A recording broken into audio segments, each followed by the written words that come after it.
انت اهلك عملوا اخطاء في تربيتك. انا اكتشفت بعد كده بعد فتره ان كل اللي بيقولوه غلط اصلا. ما تتكلميش مع الولاد علشان تبقي بنت محترمه. مفيش بنت محترمه بتتكلم مع الولاد. طب ازاي؟ يعني انا مش عارف لما يشوفوا الحلقه دي هيعملوا فينا ايه والله العظيم. انت دلوقتي بتلوميهم ان هم عملوا كده ولا متصالحه ومتسامحه؟ لا متصالحه مع ده. طبعا طبعا. هنكتب رسائل لبابا وماما هنقراها وبنشجعكم انتوا كمان. يعني كل واحد فيكم يكتب رساله لبابا ويكتب رساله لمامته ويسيبهم وينزل من الشقه. انا ايمان وانا اكس وده بودكاست أول مرة.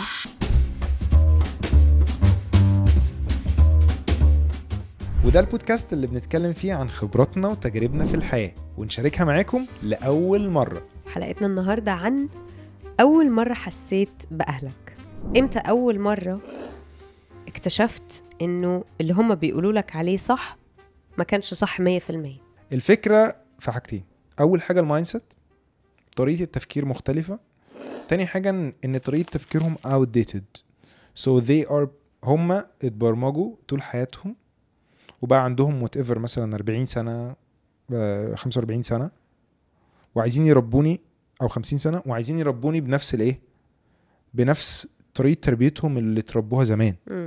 صح. فهم عايزين يطبقوا ده عليا دلوقتي في وقت حالي. فطريقه التربيه مش بنقول فيها اي حاجه بس هي outdated. انتي واجهتي نفس المشكله دي؟ انا هقول لك يعني يمكن انا على غير العاده قصتي اللي هقولها دي او الدرس اللي كان كبير بالنسبه لي هو كان درس عاطفي. اوكي. شوف، مش انا مثلا في الجامعه ما كانش مسموح لي ان انا اعرف ولاد. انا من صغري كان عندي فضول اني افهم الكائنات دي الكائنات الاخرى الذكوريه عامله ازاي، بتفكر ازاي. اوكي. فما يعني دماغي مش في فكره صحوبيه وحب والكلام ده كله. انا فعلا عايزه اتكلم مع الطرف الاخر واشوف هم ليه ما بيلعبوش بالعرايس زينا. شوف يعني الاسئله اللي هي الطفوليه دي. ليه ما بتحبوش تتمرجحوا؟ ليه بتحبوا تلعبوا كوره؟ ليه بتحبوا تركبوا عجله؟ يعني انا كنت بنزل العب مع ولاد الجيران كوره في الشارع، فضول. فاول حاجه بابا عملها كان ممنوع ممنوع ممنوع ممنوع، مفيش نزول من البيت، مفيش. انتي اذا عملتي كده هتكوني بنت مش محترمه وبنت مش مؤدبه. بس ده كان صادم ليه بالنسبه لي؟ انه يعني دي حاجه انا وانا بشوفها دلوقتي في مقاييس الادوات اللي ممكن تطور شخصيتي، هي عملت لي ضرب في التواصل. انا ما بقتش عارفه اتواصل غير مع بنات، فتفكيري هو تفكير بنات، فمنظوري عن الحياه هو منظور بس من جانب واحد. انا مش عارفه الناحيه التانية بتفكر ازاي. فده بدأ بعد كده مع الوقت، مع الارتباط ومع الجامعه و يعمل لي مشاكل. انه انا كل شويه بيرن في وداني جمله انه ما تتكلميش مع الولاد علشان تبقي بنت محترمه. مفيش بنت محترمه بتتكلم مع الولاد. طب ازاي؟ فدي هنا كانت اول خبطه بنخبطها مع بعض في حاجه كبيره. بابا بيقول حاجه صح من وجهة نظر الطفلة. انه بابا دايما بيقول حاجة صح بس انا مش مقتنعة انها صح. وانتي صغيرة كنت شايفة اهلك عاملين ازاي؟ كانوا سوبر هيروز، وبالنسبة لي هم المثل الاعلى اللي انا عايزة ابقى لما اكبر يبقى فيا ميكس بين بابا وماما. مش ابقى زي ماما 100%، لا انا عايزة ابقى 200%. 100% لماما و100% لبابا. دي كانت دايما وجهة نظري عنهم، انه واو دول بيعملوا كل حاجة وأقوياء جدا وأذكياء جدا، وإيه ده إزاي بيعرفوا يحللوا كده ويبقى عندهم دايما رد ودايما حل لأي مشكلة في العالم. فدي كانت وجهة نظري عنهم وأنا صغيرة. بيقولوا إنه دايما البنت بتكون أقرب لباباها، صح، والولد أقرب لمامته، صح، خاصة لو كانت البنت الأولى. صح صح فعلا. كنت بنت أبوها وما زلت يعني طول الوقت هي الأولى، هي الأقرب للأب فعلا. ومش دايما ده على فكرة بيكون كويس، لأنه الأقرب ده بيخلي طول الوقت في أنه الأب خايف على النموذج بتاعه ده من أنه يحصل له أي مشاكل، فما بيخليش البنت دي تتعلم كل تجارب الحياة أو تمر بأي صدمات خايف عليها، لأنه دي البروتوتايب بتاعه. على الرغم من أن الناس بتقول كده، اللي أنا بشوف بقى أن البنات بتروح تحكي أسرارها لمامتها ما بتقولهاش لباباها. عشان بتبقى في حاجات محرجة، تبقى Yeah. خايفة على صورتها قدام باباها، لأن هو بالنسبة لها نموذج لفتى أحلامها، الفارس اللي هيجي يخطف على حصان أبيض، فمش عايزة الفارس ده يعرف الأسرار. أوبا. طب السؤال بقى، هل النظرة دي بتتغير لما البنت بتكبر؟ فعلا. بس اللي أنا كنت عايز أسأل في النقطة دي، أنت أكيد كنت قريب لمامتك. للاتنين. يعني ما كنتش قريب لمامتك أكتر من باباك؟ لا الاتنين كان في هارموني قوية ما بين الاتنين. ده بالعكس، ده هم كانوا بيتفقوا علي يعني فاهمة يعني ما كانش يعني روح اسأل عايز اعمل كذا فيقول لك روح اسألها الأول، او هي تقول لي روح اسأله الأول. لا انت ما كنتش تستخدم مامتك علشان تجيب لك ابروفل من باباك؟ كنت بحاول اعمل كده بس ما كانش الموضوع ده بينجح، لان هم كانوا متفقين يعني فاهمه السيستم. فانا ابويا كان حاطط سيستم كده، كنت انا فاهم خلاص يعني تحت اي ظروف الابروفل من عنده. فانا لعبت يمين لعبت شمال، فكده كده لازم ارجع له علشان هو يدي القرار. ممكن يعني هو الديسيجن ميكر وهي الانفلونسر. الكلاش اتضح لي، ولكن اللي انا عايز اعرفه، هل عملوا حاجة فعلا غلط في تربيتك؟ الغلطة اللي هم عملوها كانت انه انا شولة ليفت هاند، وفي مرة بابا كان طالع من تحت البيت وقابل واحد قال له، فين عمالين بيدردشوا وبيتكلموا، فجأة ما عرفش ايه اللي فتح الموضوع وقال له انا بنتي بتكتب بالشمال. فالراجل ده قال له انت ازاي تسيبها تكتب بالشمال، دي هتاكل بالشمال وتبقى من اهل الشمال وهتدخل النار فبابا ربطك كتفني وانا طفلة، كتفني اسبوعين عشان اكتب باليمين، عشان اتعلم اكتب باليمين، وعشان اتعلم طالما بكتب باليمين يبقى هاكل باليمين. فدي كانت اكبر غلطة، لانه انا كانت نقطة قوتي هي في ايدي الشمال. يعني لما بلعب تنس السيرف اقوى في الشمال، اي رياضة بعملها بالشمال. بس فضل عندي كمان يعني خوف من اني استعمل ايدي الشمال، احسن تكوني من اهل الشمال. ده دلوقتي. بس هي الفكرة انا كانت بالنسبة لي مين الدكتور مين مش فاهم. كان حلاق، ايش فاهم الحلاق اصلا بالزبط. بأهمية ايدي الشمال. الراجل اللي قال لباباكي ده الحلاق حرفيا كان الحلاق. الحلاق اللي تحت البيت. فحضرتك بتفتي ليه؟ انا مش هعيب عليه، انا هعيب على اهلي ان هم سمعوا له وراحوا طبقوا على طول فورا الحاجة اللي هو قالها واتكتفت. دي كانت غلطة كبيرة، لانه هي ما خلتنيش اشوف اختلافي نقطة تميز. خلتني دايما اسأل نفسي انا ليه مش زي الاطفال التانيين؟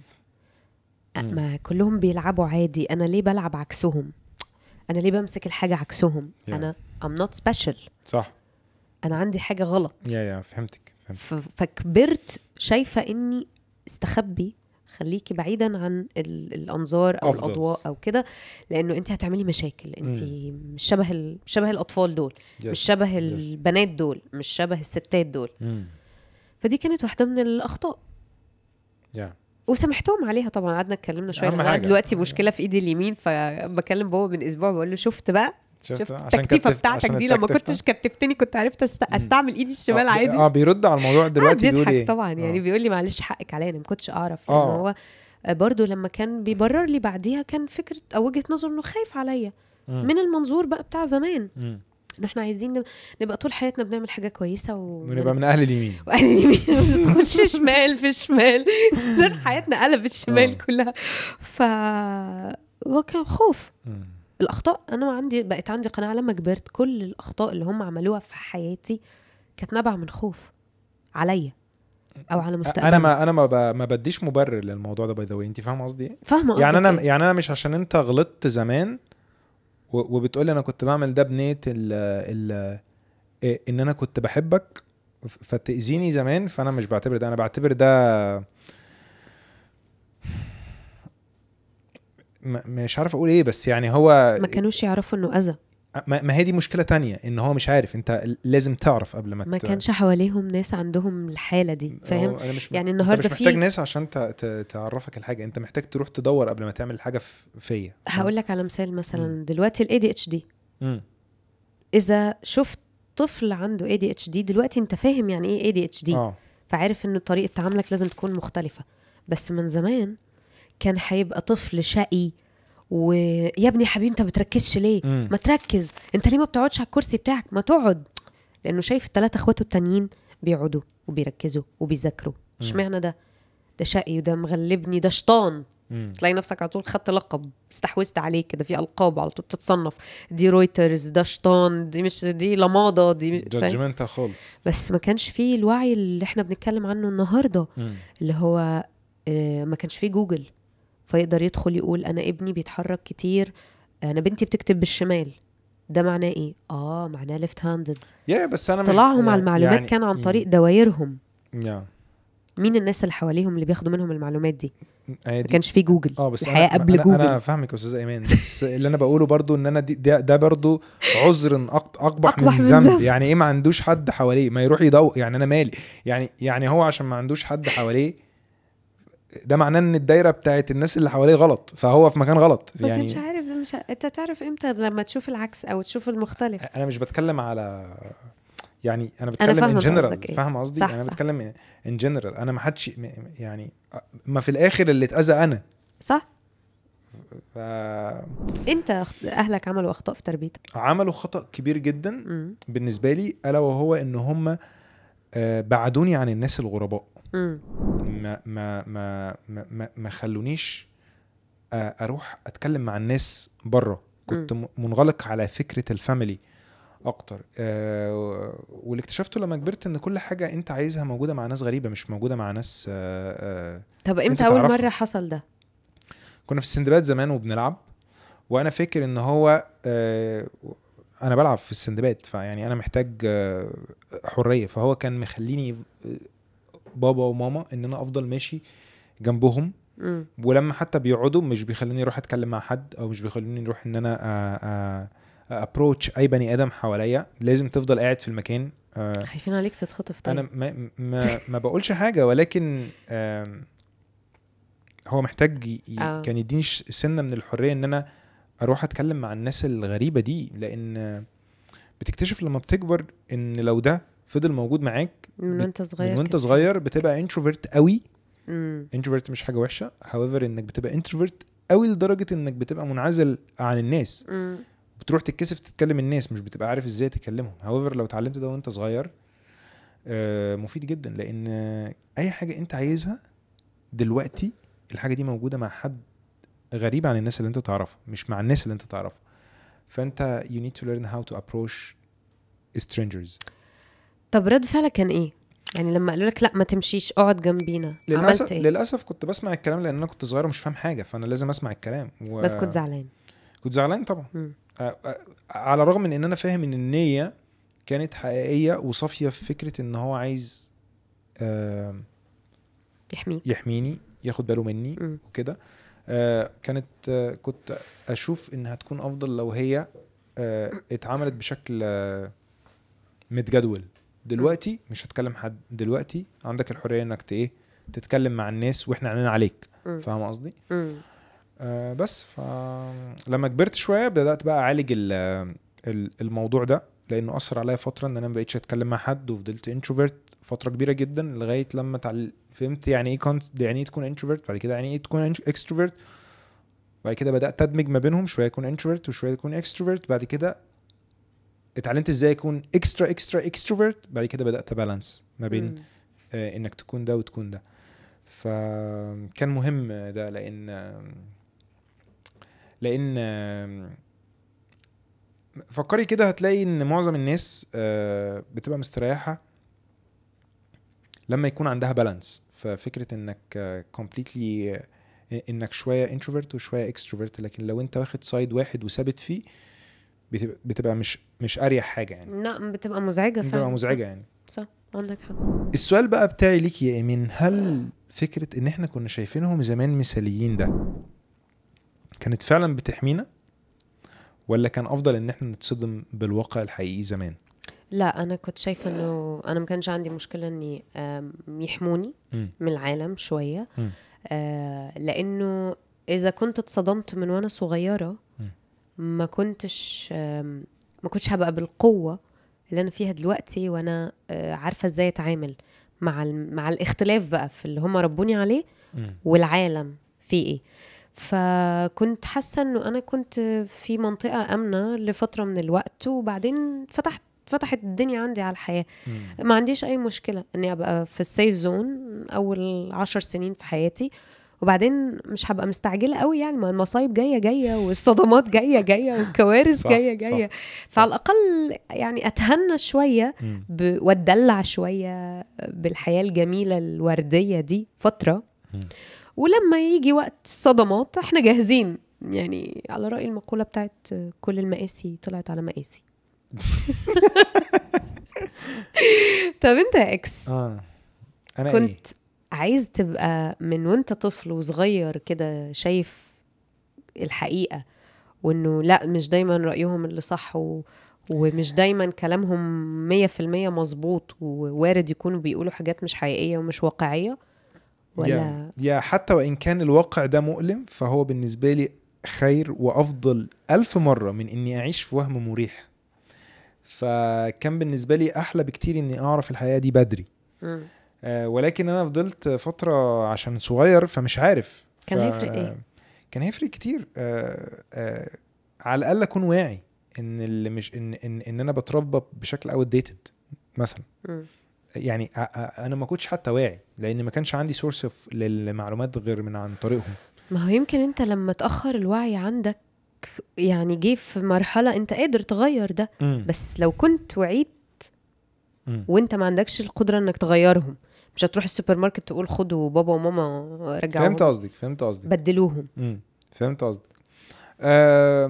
عشان السن فمش قادر اكون مؤكد من كنت هعمل ايه، لان وقتها انت كنت بتبقى صغير قوي، فمش قادر اكون متاكد كان هيكون ايه انسب حل، ان انا اكون واعي ولا ما اكونش واعي. انا فاهم الليفل، انا فاهم انت قصدك ايه. ولكن برضو انك تكون عارف افضل اقوى، حتى لو عارف وساكت. فاهم قصدي؟ ومصدوم، عارف ومصدوم. مش لازم اكون مصدوم، يعني ممكن البنات تتصدم، ما فكرش. يعني انا مش هتصدم، يعني انا هكون عارف ومتضايق بس مش هيحصل لي حاجه. مش اوكي انت هتكوني مصدوم يعني. انا هتصدم. سيب لي الدموع، سيب لي ده. لما نيجي للموضوع بتاع الدموع والعياط، على الاقل هيكون عندي دافع للتغيير. يعني اوقات بيطلع من بطن الألم درس او الحاجه الافضل، درس بيقويك فعلا. احسن ما تفضل عايش في الوهم فتره اطول. صح. هل قدرت تسامح اهلك على الغلطات اللي عملوها في تربيتهم ليك وانت صغير؟ انا على طول مسامحهم، ما عنديش اي ومسامحهم عشان نفسي مش عشان حد تاني. يعني فكره ان انا اصلا اكون عايش في سلام داخلي انا، مش عشان الناس، عشان نفسي. فانا بسامح كل الناس باي ذا واي وبنسى. يعني انا بسامح وبنسى. الموضوع ده بالنسبه لي سهل قوي. يا ترى حياه مامتك وباباكي هتكون عامله ازاي لو ما كانتش متمحوره حواليكي؟ اوكي. ده سؤال قوي. عادي، كانوا هيبقوا أشخاص طبيعيين جدا بيروحوا على شغلهم، ما كانش عندهم باص للمدرسة الصبح ينزلوا العيال عليه، ما كانوش هيصحوا قبل ميعاد شغلهم ب3 ساعات، يسلقوا بيض مسلوق ويعملوا سندوتشات جبنة بالطماطم والخيار، ويتأكدوا من كل الكتب والكشاكيل موجودة في شنطة المدرسة، ويتأكدوا ان انا ركبت الباص. دي فقرة الصبح والاستعداد للمدرسة. وما كانش هيكون عندهم كوارث انه بنتي هربت من المدرسة وما راحتش تحضر الحصة ويا ترى هي فين دلوقتي، والمغامرات دي كلها. كانت هتبقى حياة فيها تطور وظيفي، كانوا هيبقوا بيحققوا إنجازات أكبر لأنه كانت مساحتهم لنفسهم كانت هتكون أكتر. فأكيد وجودي وتمحور حياتهم حواليا أخذ من وقتهم لنفسهم، أخذ من اهتمامهم بنفسهم. يعني بابا بيحب الرياضة جدا جدا، وطول حياته شخص بيحب الأكل الهيلثي، وبيحب إنه يروح الجيم بين شغله الأولاني وشغله التاني. بس لما جيت أنا وإخواتي دخلنا في حياتهم اتغير. بعد ما كان بيروح الجيم وقف جيم، بدأ يحافظ على إنه يمشي ساعة مثلا بالليل أو الكلام ده كله. بس متخيلة لو أنا ما كنتش موجودة في حياتهم، بابا كان هيبقى بودي بيلدر كده، أثليت، 6 باكس كده وعضلات. شفت يعني انت جيتي بوظت الدنيا. انا جيت دمرت لهم نظامهم الغذائي والفسيولوجي وكل حاجه. ماما كانت هتبقى مكمله في كاريرها الاكاديمي بقى وعامله انجازات اكتر من الانجازات وقفته اول ما انت جيتي.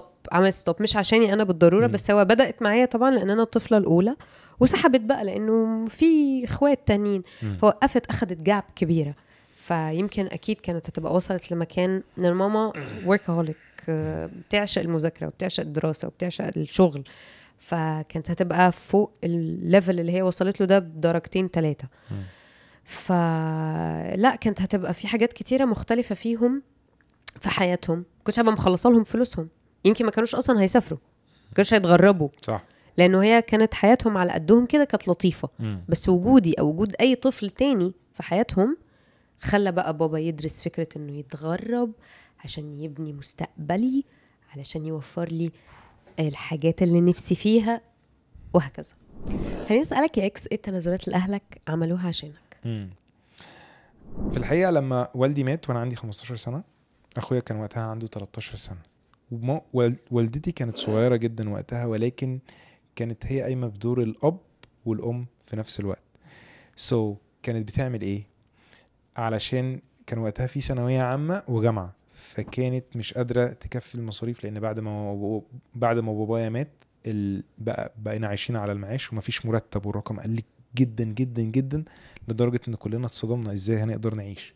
فبالتالي واحده من اهم التنازلات اللي والدتي اتنازلتها الا وهي ان هي نسيت حياتها تماما بعد ما كانت مرفهه ومتدلعه بسبب وجود والدي، وبدات تشتغل 3 شغلانات في اليوم. واو. بس عشان تقدر توفر فلوس ليا انا ولاخويا، وتتاكد ان احنا بناكل كويس ومكملين على نفس ليفل التعليم اللي بابايا حطينا فيه. فضلت كده لمده 2 واكتر، واحنا ما كناش عارفين نشتغل لنا ولا اخويا علشان كان عندنا مذاكره.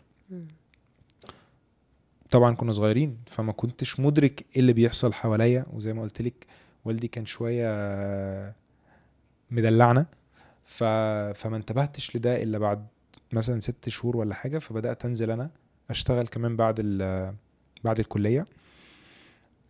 وفضلت حياتنا ماشيه على كده فتره كبيره، ممكن تقولي مثلا 2 واكتر، لغايه لما طلبت منها ان هي تبطل بقى تنزل تشتغل الشغلانتين التانيين وتفضل في شغلانتها الاساسيه.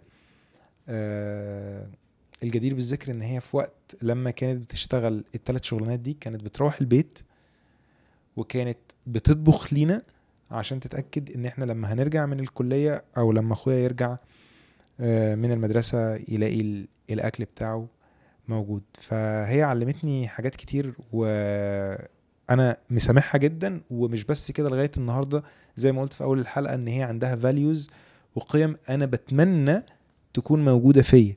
فكره الكونسيستنسي، الاستمراريه، فكره الجيفنج، هي بتعطي.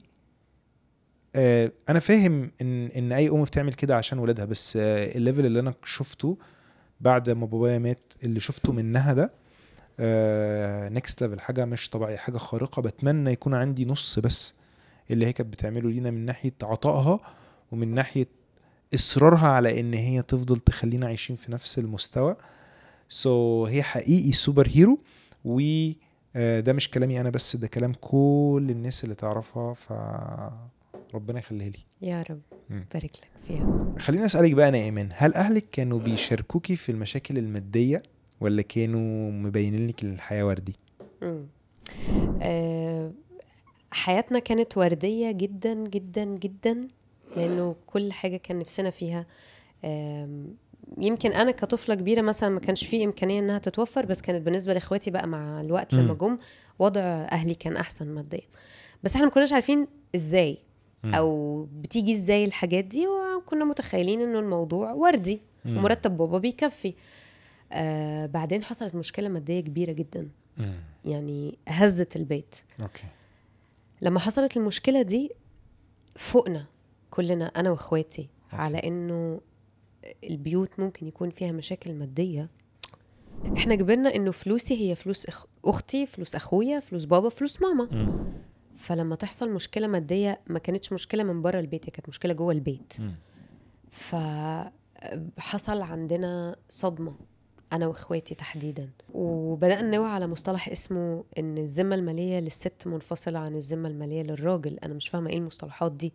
انا متعودة انه في موني ستريم واحد داخل البيت والبيت بيصرف منه، سواء ماما سواء بابا مش فارقة، المهم انه في مكان تيجي منه الفلوس وان دايركشن بتطلع فيه الفلوس.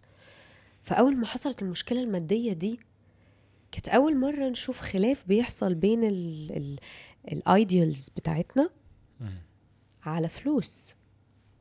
لا كان صادم، لانه احنا ما كناش متعودين على ده. كنا شايفين تحديدا انه دايما كان تعامل اهلي مع الفلوس انه طالما انتوا صحتكم كويسة وبخير وبأمان واحنا مستورين مش مشكلة، الفلوس بتروح وبتيجي، بس اي حاجة تانية مش هنعرف نرجعها او نبنيها، دي حاجة gifted. فلما حصلت المشكلة دي it was shocking. ليه؟ لانه كل واحد في العيلة بقى ليه دور في انه ازاي يحاول يحل المشكلة دي قبل ما تبوظ نموذج العيلة المثالية اللي احنا كبرنا شايفينه. انا ساعتها اول دي ما حصلت كنت عندي 22 سنة، فلا كنت كبيرة، كنت واعية.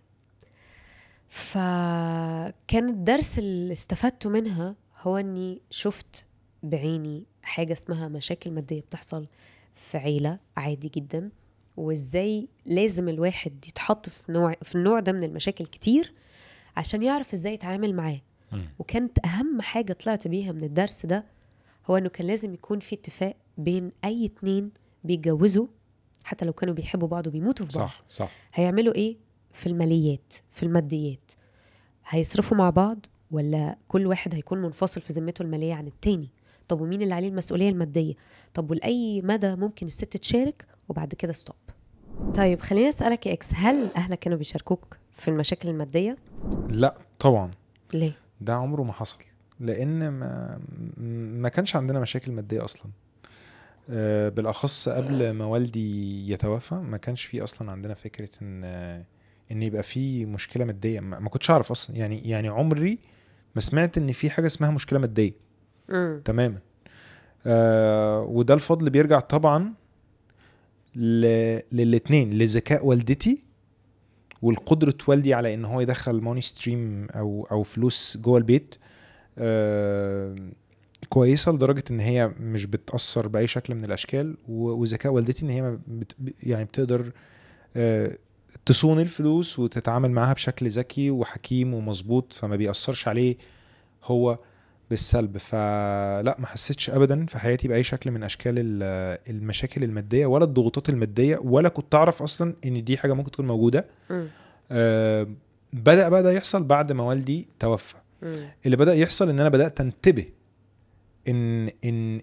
ان دوره ما بقاش موجود، وان انا لازم اخد الدور ده. فبدات ان انا اتعب قوي قوي قوي بعد لما والدي توفى عشان اعمل الدور بتاعه.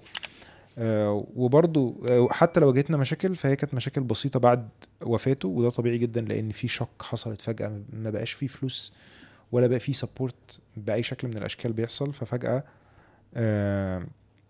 ابتدينا ان احنا نتكلم انا بقى والدتي واخويا في ان احنا لازم شوية نقنن المصاريف، وشوية لازم احنا نساعد انا واخويا، ولازم نتعامل شويه بالفلوس بشكل حكيم، لان الفرق في الفلوس بقى كبير جدا. وده حصل والحمد لله. والدتي فضلت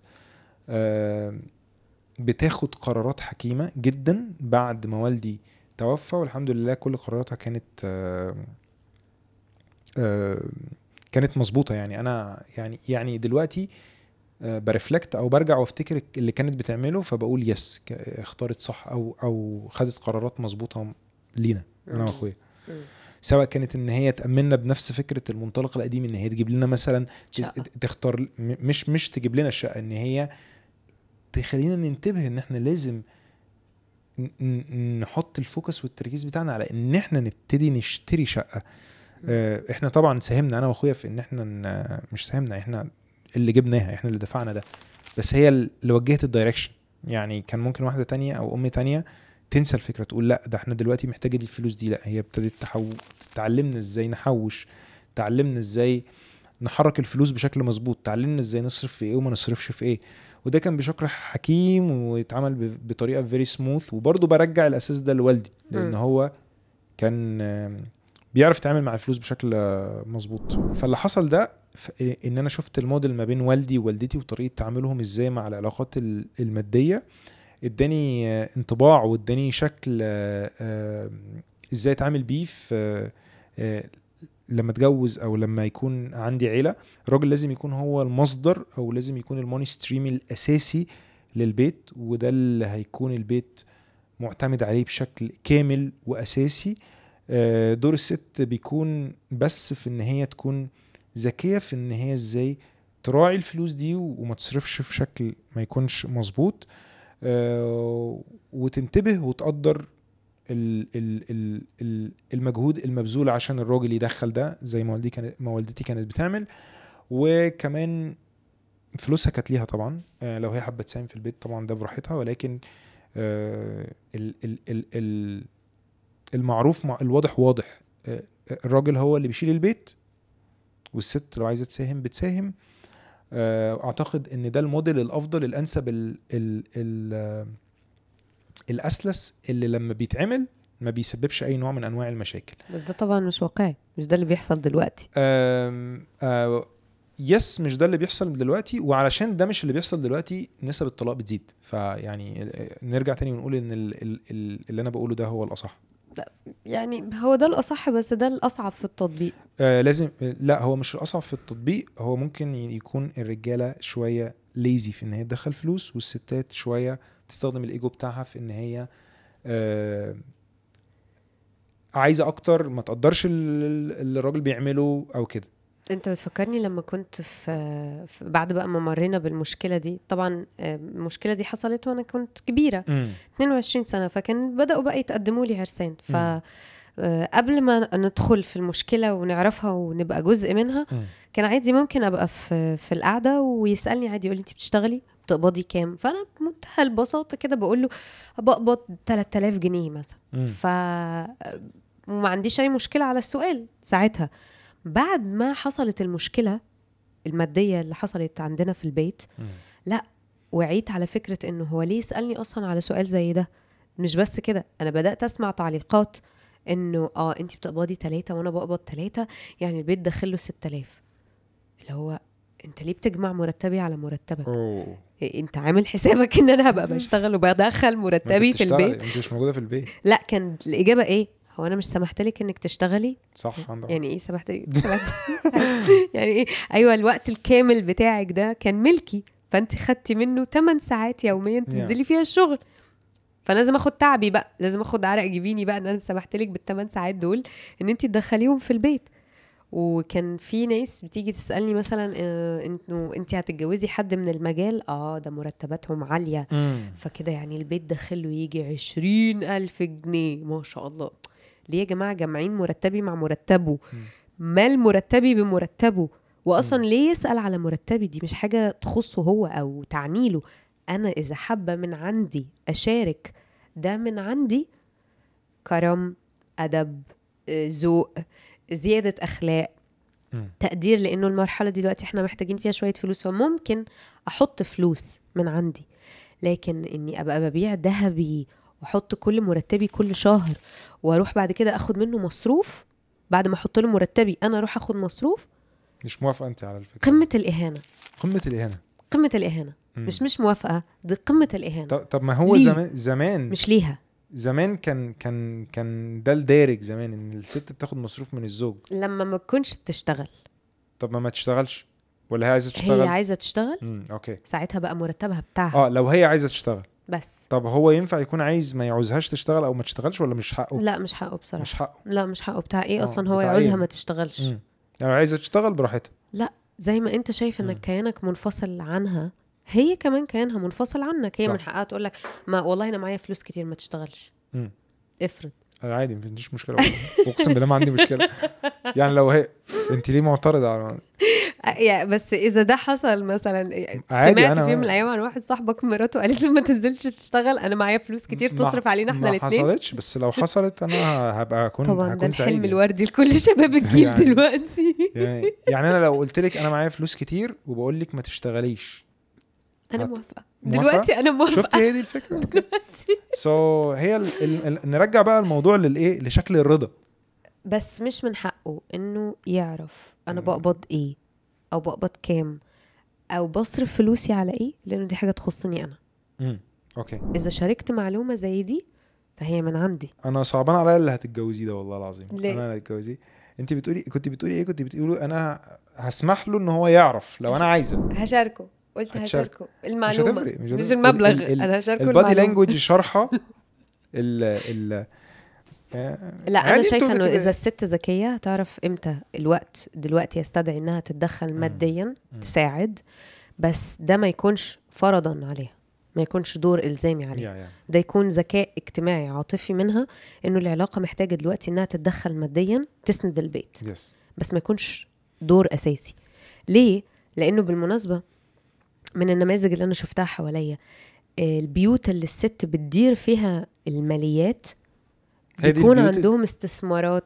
انا عارفه انت عايز تقول ايه. دي البيوت اللي بتخرب، واحنا والطلاق كله بيحصل بسبب ده. صدقني بيكون عندهم استثمارات. يعني انا مثلا جدتي بابا اول ما اخد اول مرتب ليه راح قال لها انا هحط المرتب ده، هجمع مبلغ معين وهحطه في عربيه. قلت له ماشي مفيش مشكله، حوشه معايا يا حبيبي. تمام. كان عايز يجيب عربيه لادا. تمام. حوش الفلوس مع جدتي شهر ورا التاني ورا التالت، بعدين قال لها بقى اديني الفلوس اللي اتحوشت دي عشان اروح اشتري بيها العربيه. قامت رايحه حاطه، قالت له ماشي بس انا وافقت هعمل مشوار. وافقت ترجع له فلوسه، او قالت له هعمل مشوار. راحت ورجعت حطيتهم في شهاده بالبنك، طلعت له عقد. قالت له بدل ما تشتري العربيه انا حطيت لك على فلوسك قدهم من عندي واشتريت لك شقه. تمام. المبلغ ده كان كام؟ كان 3000 جنيه. يعني هو كان عايز ياخد الفلوس ويروح يعمل بيها ايه؟ اشتري عربيه. راحت هي عملت ايه؟ دبلتها له واشتريت له شقه. فهي كده عملت حاجه حلوه. هي عملت له استثمار، لانه العربيه اللادا النهارده سعرها كام؟ الشقه اللي جدتي اشتريتها هي الشقه اللي احنا لحد النهارده عايشين فيها. ده معناه ان انا بالنسبه لي هي كده لغت شخصيه. لغت شخصيه. قالت له ريح بقى انت، بص انا هقول لك على حاجه، انت ريح خالص وانا هاخد القرارات عنك. انت عايز ايه؟ قول لي انت بس عايز ايه. انت عايز تجيب ده ثانيه واحده؟ ايوه هروح مشوار وارجع لك. طب انت شايفه انها كده لغت شخصيته ليه بقى؟ لما انا ادي لك فلوسي وتروح تاخد فلوسي تشتري بيها حاجه او تقرر فيها والله انا ما طلبتش عايز فلوسي يعني. لما الراجل، ليه الراجل لما يجي ياخد فلوس الست وياخد هو بقى القرارات الاستثماريه دي ما بيبقاش هنا لغى شخصيته؟ هو مش الصح ان الراجل ياخد فلوس الست اصلا، ده مش موجود. اللي انا بقوله ان الست لازم تكون ذكيه ان هي تفهم وتقدر ان الراجل ده بيشتغل علشان يقدر ان هو يدخل او يمشي البيت، فلازم تكون هي مقدره ده بمعنى ايه؟ ان هي ما تضغطش عليه، ان هي تبقى متفهمه امتى تطلب منه وامتى لا، ان هي تبقى بتساهم بمرتبها في البيت لو هو احتاج. لان انا كمان ممكن اكون رافض فكره ان هي تشارك. صح. ده يعني ممكن ده يكون واحد من اهم الاسباب لفشل العلاقات، ان هي ترجع كمان شويه تقول له ما انا بشارك يا حبيبي زيك. مش صح اصلا ان انت توافق تخليها تشارك. فلوسها ليها، عايزه تروح بقى تعمل ميك اب، تعمل ضوافرها، تعمل شعرها، تروح تخرج بيهم، تجيب لنفس لبس لنفسها، فبراحتها. ده اللي هي عايزاه. يعني انت شايف لو الست بدأت تحط مساهمة مادية من عندها في البيت، ده ممكن يخليها تبقى، ده ممكن مش يخليها، ده ممكن يبوظ البيت. يعني اوكي لو هتعمل كده انا ممكن اطلب منها بدل ما اطلب من حد غريب وهرجع لها الفلوس دي تاني. That's interesting. امتى بقى يا ايمان بجد جه دورك انك تبتدي انت اللي تاخدي بالك من اهلك؟ لما طلعوا على المعاش بدأت احس ان هم محتاجيني اكتر، وان هم بقى عندهم وقت فاضي اكتر من الاول. ما بقاش فيه زحمة وما بقاش فيه دوشة، وكمان صحتهم بدأت تقل شوية بشوية، وهم عندهم كبر ان هم ما يتكلموش في حاجة زي دي. لسه عندهم قوة ان هم يشيلوا 5-7 اكياس ويطلعوا السلم، حتى لو ده ممكن يوجع لهم ظهرهم. فالوقت تحديدا بعد ما طلعوا على المعاش الاثنين، حسيت انه جه دوري اني لازم اقعد معاهم وقت اكتر، اني لازم انزل مصر اكتر، انه حتى لما بنزل مصر ما بكلمش اي حد من صحابي، لانه في سفريات عايزاها تكون 100% مخصصة لأهلي عشان يحسوا ان هم اهم حاجة عندي، وانه انا نازله السفرية دي عشانهم. احتفال بأعياد ميلادهم اللي كنت بعديه زمان مثلا نعمل زوم كول ومحضرهاش، ومكالمة العيد ميلاد بتاعت الساعة 12 لا بقت حريصة ان مكالمة العيد ميلاد دي لازم كل مرة عيد ميلاد حد فيهم الساعة 12 بالليل اكون اول واحدة تبعت لهم رسالة او اتصل بيهم لو كانوا صاحيين. فده كان فعليا الوقت المهم جدا اني يبدأ دوري انا بقى او ارد الجميل بشكل تاني يعني. طيب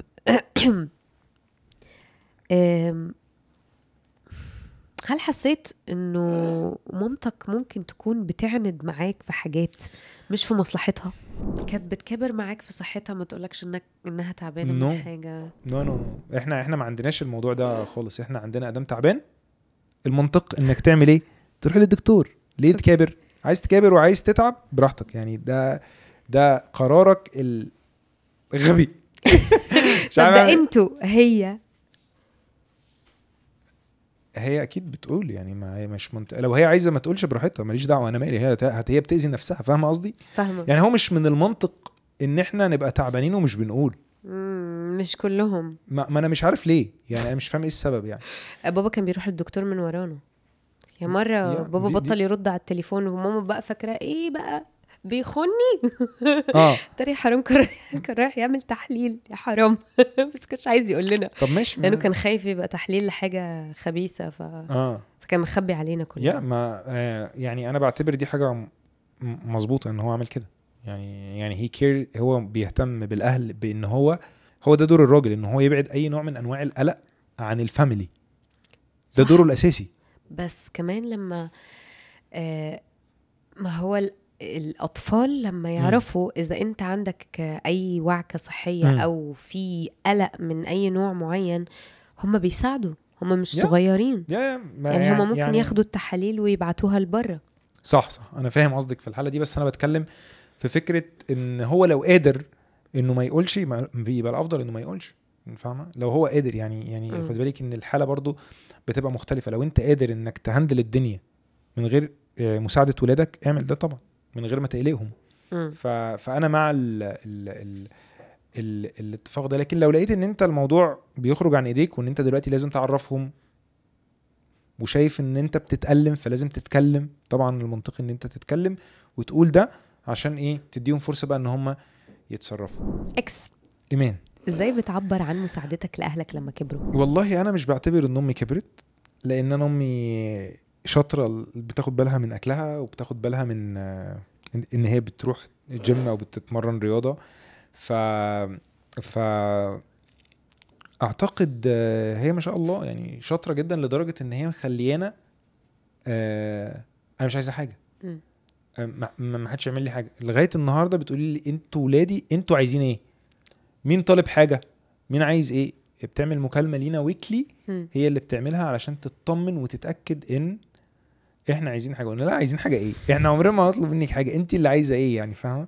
فبتبقى مكالمه سو فاني يعني، بنقعد نضحك فيها مع بعض. فهي شاطره وانا بشكرها، وزي ما قلت نفسي اكون زيها في اني اقدر اكون يعني. انا فاهم ان هي بتقول ده وهي شايله هموم مش طبيعيه، هموم جباره وراها، وكفايه بس ان هي لما بابا مات كان هي عندها 38 سنة، فكانت صغيرة جدا لدرجة ان هي كرست كل حياتها عشان تربيني انا واخويا، وما كانتش بتفكر في اي حاجة تاني.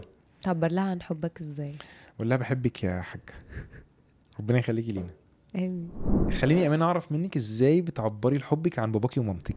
التفاصيل الصغيرة اللي هم بيحبوها ومتخيلين ان احنا مش مركزين فيها دي بقيت بركز فيها اكتر. يعني نوع الشوكولاتة اللي ماما بتحبها، ماما بتحب من زمان كانت بتحب جيرسي اللي هي المحشية جوز هند، وطبعا بطلت تنزل في السوق واكله الجو بالظبط كده. فبقيت اجيب لها باونتي، فبقيت مبسوطة جدا لانه نفس الكونسبت نفس الفكرة. ايه ده انت لسه فاكرة ان انا بحب الحاجات دي؟ انت بتجيبي لمامتك شوكولاتة؟ طبعا واجيب لها شوكولاته مشكله جدا دي والله وباخدها العظيم. فسحها واخرجها واحسسها انها بنوته واديها على السبا. كل ده تمام، بس مش تجيب لها شوكولاته، يعني الشوكولاته دي أجيب لها هتاذيها شوكولاتة، بالعكس يعني لا طبعا يعني بكميه محدوده.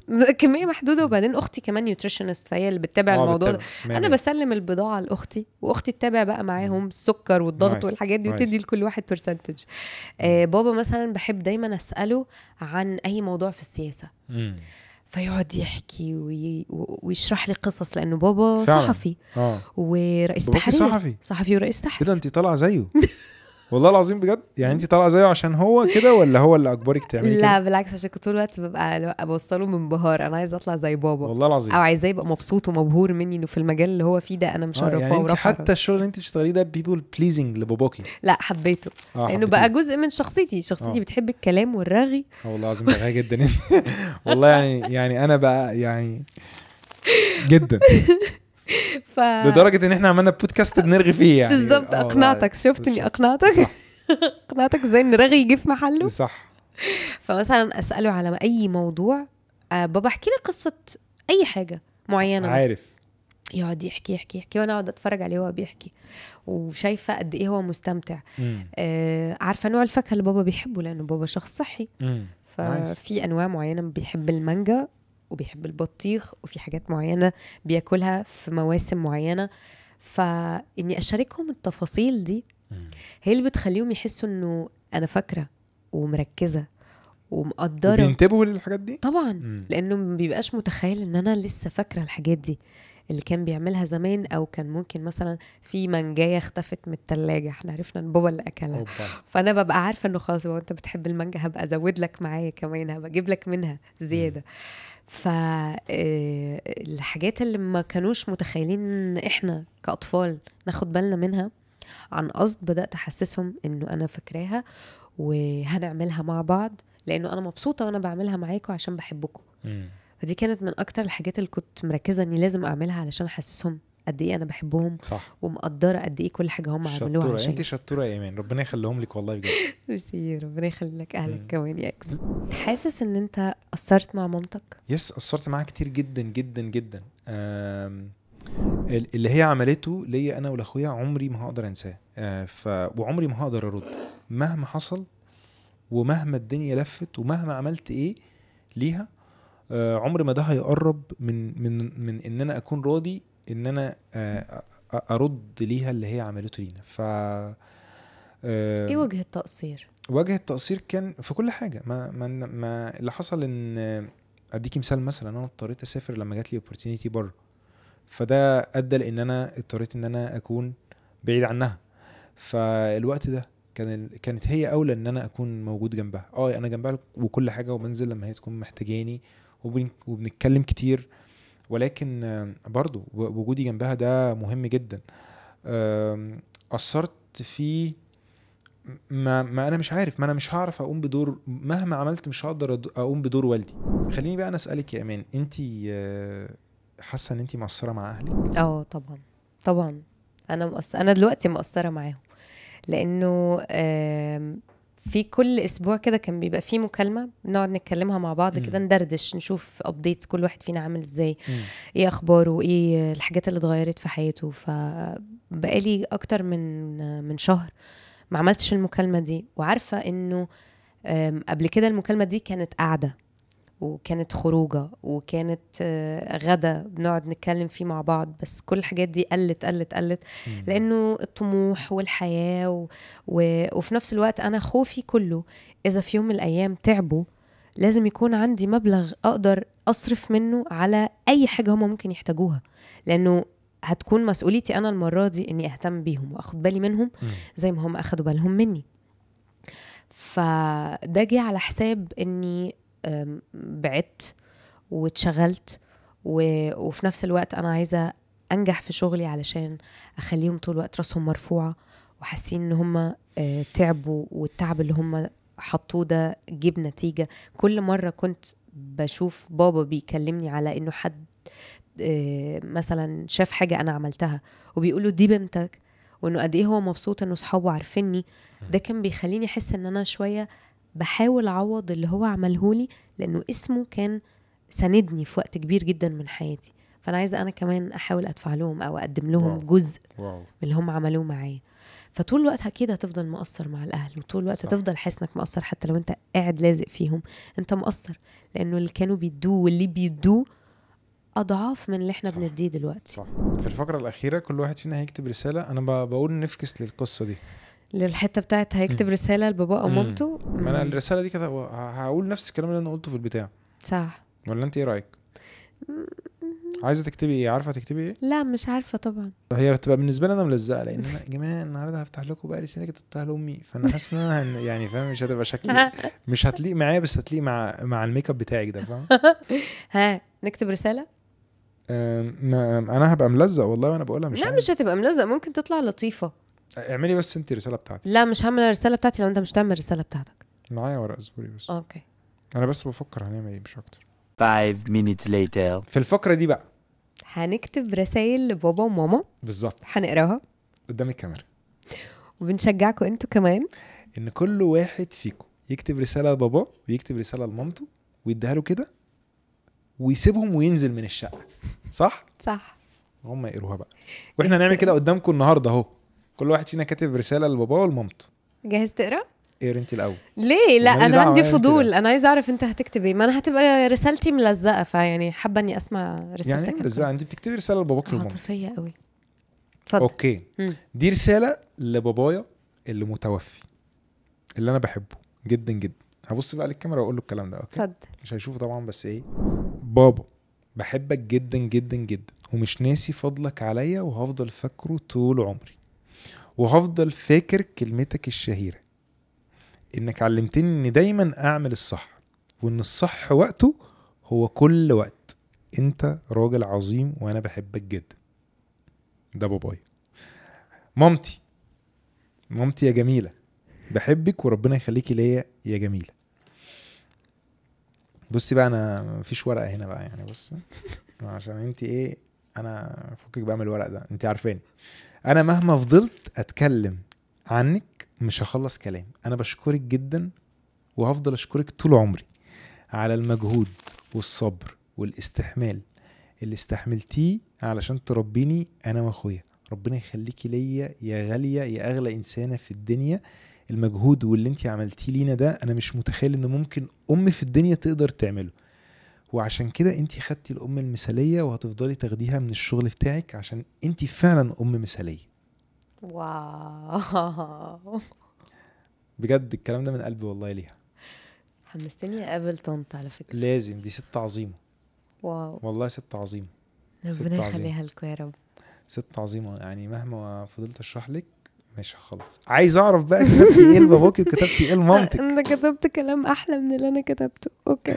ما بقول لك الفرق بين الرايترز اللي بيقعدوا لا على فكرة انا كمان كتبت كلام حلو، بس هم بس اللي هيفهموه. اوكي. وديتيلد. يلا بقى نفهم. عشان برج السرطان. ايوه. طيب بابا، شكرا على كل حاجة ضحيت بيها عشاني وانا صغيرة، وشكرا على خطك الحلو اللي خلاني احاول اقلده طول حياتي، وتعلمت منه ازاي اهتم بشكل كل حاجة بعملها.